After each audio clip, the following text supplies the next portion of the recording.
Em dezembro de 1941, Hitler demitiu seu principal general num acesso de raiva, acusando-o de covardia e incompetência. Este não era um oficial qualquer. Era o marechal de campo, Walter von Brauchitsch, o homem que levou a Alemanha a vitórias impressionantes por toda a Europa. Mas o que realmente aconteceu a portas fechadas? O vídeo de hoje expõe as lutas de poder, os erros estratégicos e compromissos morais que levaram à dramática queda de von Brauchitsch. Nascido em uma família militar em 1881, Brauchitsch estava imerso nas tradições do corpo de oficiais da Prússia desde muito jovem. Seu pai, um general de cavalaria, incutiu nele um profundo senso de dever e lealdade ao Estado, valores que moldariam toda a sua carreira. Como um jovem oficial, von Brauchitsch se destacou durante a Primeira Guerra Mundial, servindo nas frentes ocidental e oriental. Sua perspicácia tática, liderança e habilidades lhe renderam promoções rápidas e o respeito de seus colegas. No entanto, as consequências da derrota da Alemanha em 1918 apresentaram novos desafios para o ambicioso oficial. A transição da Alemanha Imperial para a República de Weimar foi um período turbulento para o estabelecimento militar. Von Brauchitsch, como muitos de seus colegas, lutou para se adaptar à nova realidade política. O Tratado de Versalhes limitou severamente o tamanho e capacidades das Forças Armadas Alemãs, agora conhecidas como Reichswehr. Durante a década de 1920 e início da década de 1930, Brauchitsch concentrou-se na modernização e profissionalização da Reichswehr. Ele desempenhou um papel fundamental no desenvolvimento de novas doutrinas táticas e programas de treinamento, estabelecendo as bases para a futura expansão do exército alemão. Sua dedicação ao seu trabalho e sua reputação como um organizador habilidoso chamaram a atenção de líderes seniores, incluindo o futuro marechal de campo Werner von Blomberg.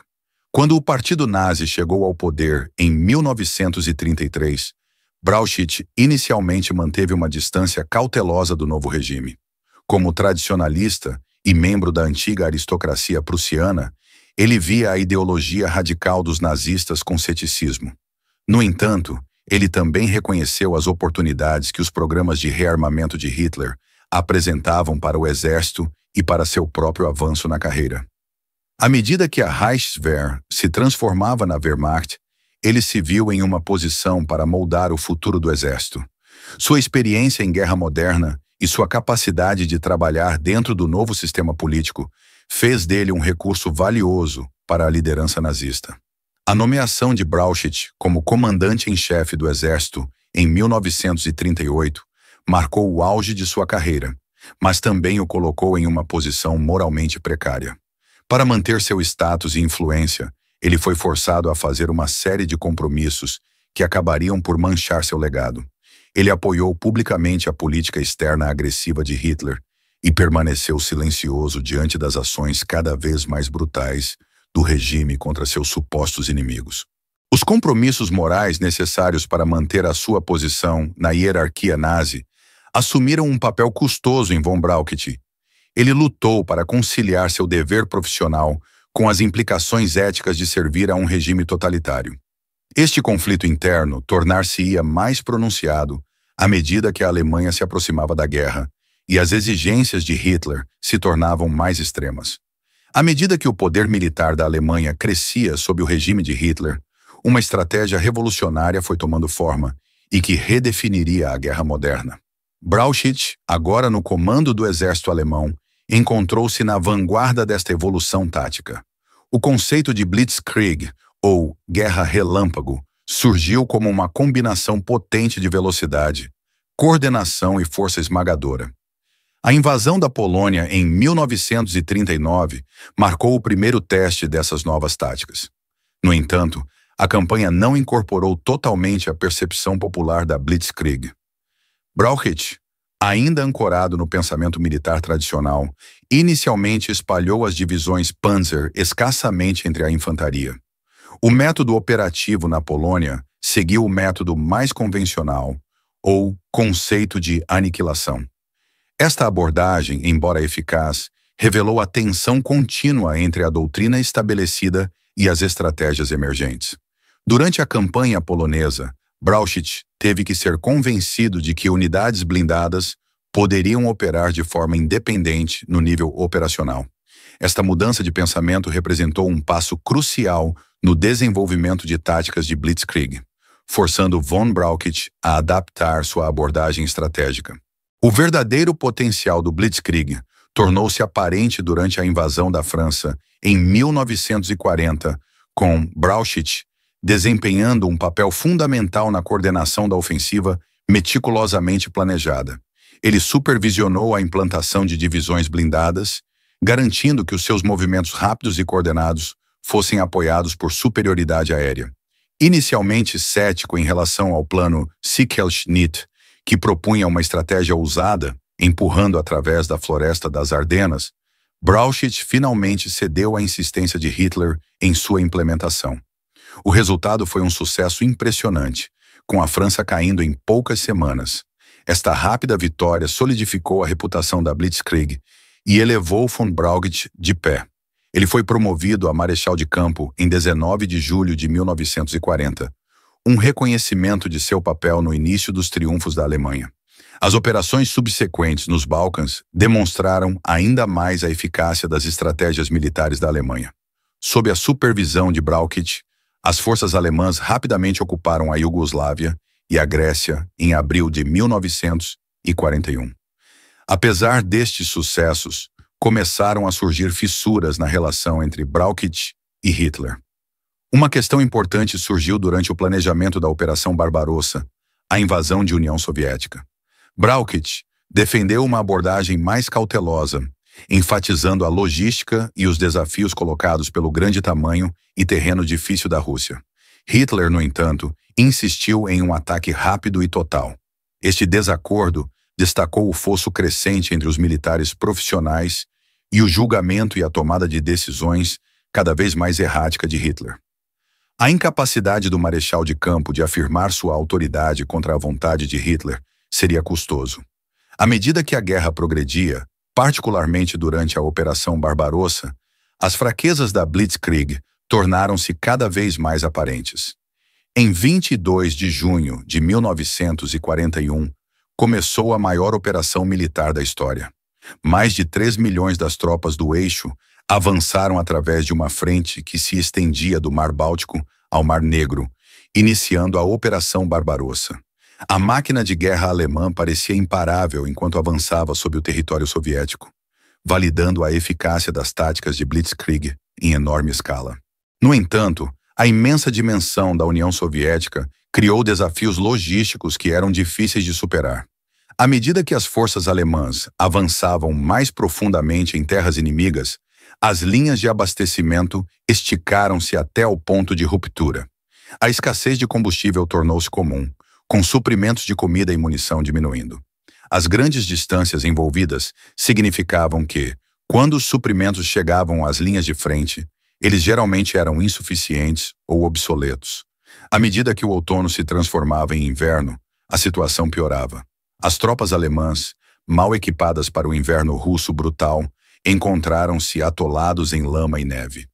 A muitos soldados faltavam roupas de inverno adequadas, resultando em congelamento generalizado e hipotermia.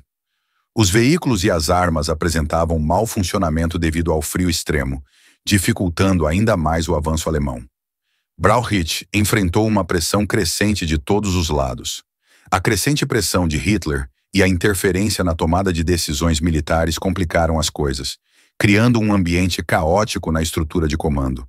A insistência do Führer em microgerenciar decisões táticas minou a autoridade de Brauchitsch e se tornou uma fonte significativa de tensão. Em novembro de 1941, quando o avanço alemão estagnou fora de Moscou, a saúde de Brauchitsch deteriorou-se sob o imenso estresse. Mas ele continuou seu trabalho, pois ele estava determinado a tomar Moscou antes do início do inverno.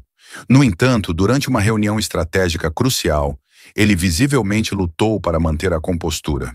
Suas mãos tremeram enquanto apontava para os mapas e ele frequentemente parava para recuperar o fôlego. Logo depois, Brauchitsch sofreu um ataque cardíaco, uma manifestação física da tremenda pressão que ele estava sofrendo. Ele também foi informado de que tinha uma doença cardíaca maligna, que provavelmente era incurável.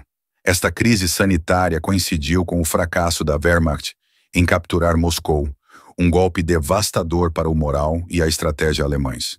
Hitler, furioso com o revés, começou a procurar bodes expiatórios. Apesar de muitos erros de cálculo estratégicos serem devidos a Hitler e suas próprias expectativas irrealistas, ele voltou seu olhar para sua liderança militar, particularmente Brauchitsch. Em dezembro de 1941, com a ofensiva alemã interrompida e os contra-ataques soviéticos ameaçando repelir os invasores, Hitler fez um movimento decisivo. Brauchitsch foi demitido do cargo de comandante em chefe das Forças Armadas Alemãs e colocado na reserva de oficiais. Ele nunca mais viu Hitler. Esta demissão representou uma mudança fundamental na estrutura de comando alemã, com Hitler assumindo o controle direto das operações militares, uma decisão que teria consequências de longo alcance para o curso da guerra. A demissão de Brauchitsch como comandante em chefe do exército alemão marcou uma virada em sua vida. O outrora poderoso líder do exército viu-se expulso do círculo íntimo de Hitler e relegado à obscuridade, lidando com as consequências de sua associação com o regime nazista. Brauchitsch retirou-se para uma vida de isolamento em seu pavilhão de caça Dreihuren, nas montanhas a sudoeste de Praga. Seus dias eram um contraste gritante com sua vida anterior de comando. Ele acordava cedo para caminhadas solitárias pelas florestas ao redor, passando o resto do tempo lendo histórias militares e escrevendo suas memórias, tentando dar sentido ao seu papel na Segunda Guerra Mundial. O impacto psicológico de sua queda em desgraça foi profundo. Uma vez confiante e autoritário, ele agora parecia retraído e introspectivo. Ele costumava ficar de pé por horas na janela do seu escritório, olhando para as montanhas como se procurasse respostas na paisagem distante. À medida que a maré da guerra se voltava contra a Alemanha, Brauchitsch tentou distanciar-se do regime nazista. No entanto, seus esforços foram complicados por suas ações passadas e seu papel nos primeiros sucessos do exército alemão. Sua demissão teve implicações de longo alcance, sinalizando o crescente controle de Hitler sobre as forças armadas e a diminuição da influência de soldados profissionais no planejamento estratégico. Em agosto de 1945, as forças britânicas prenderam Brauchitsch. As acusações contra ele foram graves, incluindo crimes de guerra e seu envolvimento na Ordem do Comissário, que condenou os comissários soviéticos à morte. Brauchitsch instruiu seu exército e comandantes a se absterem de criticar as políticas raciais nazistas.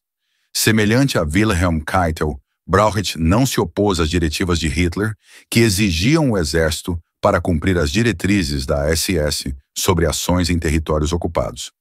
No entanto, mais tarde ele emitiu ordens afirmando que os comissários deveriam ser apenas executados se suas opiniões anti-alemãs fossem consideradas particularmente evidentes. Durante o interrogatório, ele negou envolvimento direto em crimes de guerra, alegando ignorância da extensão total das atrocidades. Os promotores questionaram como ele poderia não ter consciência dada sua posição de autoridade. Enquanto aguardava o julgamento, a saúde de Brauchitsch deteriorou-se rapidamente. Ele estava transferido para um hospital militar britânico em Münsterlager, confinado a uma cama com seu destino nas mãos de antigos inimigos. Seus últimos dias foram marcados por um senso de ironia, ao condenar a conspiração de 20 de julho contra Hitler, ao mesmo tempo em que afirmava ter sido forçado a fazê-lo para salvar a vida de um parente.